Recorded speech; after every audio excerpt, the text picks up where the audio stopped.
Bonjour à toutes et à tous et bienvenue sur RTI 1. En Côte d'Ivoire, un conseil des ministres va se tenir dans quelques heures au palais présidentiel dans la commune du Plateau. Des travaux et échanges en présence bien sûr du chef de l'État Alassane Ouattara.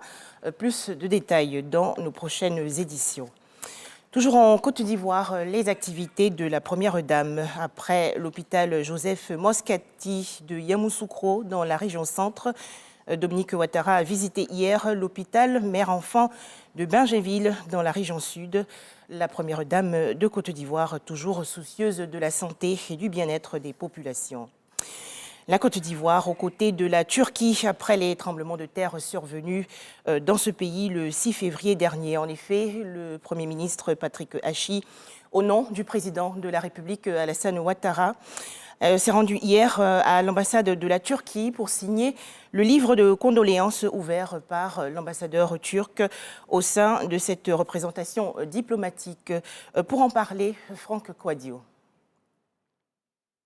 La Côte d'Ivoire solidaire de la Turquie, frappée par un séisme qui, depuis les premières secousses, le 6 février dernier, a fait plus d'une trentaine de milliers de victimes, couplées avec la Syrie. Au nom du président de la République, Alassane Ouattara, le chef du gouvernement Patrick Hachi a exprimé à l'ambassadeur turc Yonca Gunduz Ocheri la compassion de l'État du Côte d'Ivoire dans ces moments d'épreuve et de drame humanitaire.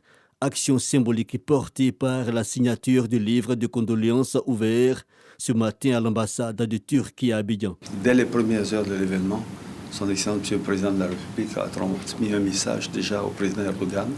Aujourd'hui, nous venons physiquement signer le livre de condoléances et à traduire verbalement à Madame l'ambassadeur les sentiments, comme je l'ai dit, de tristesse, les sentiments de condoléances, les sentiments de compassion, leur dire que tout le pays, depuis le président de la République et la population, se tiennent à leur côté dans ces moments difficiles qu'ils traversent pour traduire la fraternité qui nous lie, la solidarité qui doit continuer à travers les prières que nous formulons, bien sûr, pour les familles endeuillées. Élan mondial de prière dans lequel s'inscrit la Côte d'Ivoire, le nombre de victimes est porté aujourd'hui à plus de 35 000 personnes.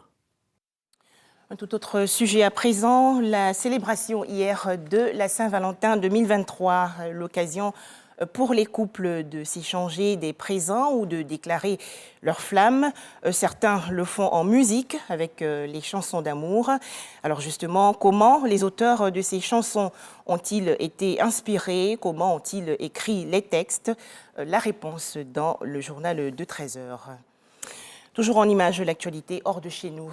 En Afrique du Sud, des communautés et activistes mobilisés contre les projets de Total Energy, entreprise pétrolière française. Un investissement qui pourrait s'élever à 3 milliards de dollars pour des réserves estimées à plus d'1 milliard de barils. Mais ce projet est loin de faire l'unanimité. Un drame en Nouvelle-Zélande. Environ 300 personnes ayant trouvé refuge sur des toits d'habitation ont été évacuées par l'armée après le passage du cyclone Gabriel qui a fait 4 morts et déplacé 10 500 personnes. Enfin, dernière information, pour ce flash, les Nations Unies demandent aujourd'hui 5,2 milliards d'euros pour couvrir les besoins humanitaires cette année de 11,1 millions de personnes en Ukraine et de 4,2 millions de réfugiés et communautés d'accueil en Europe. Voilà, merci de nous avoir suivis. À 13 h, le journal de RTI 1.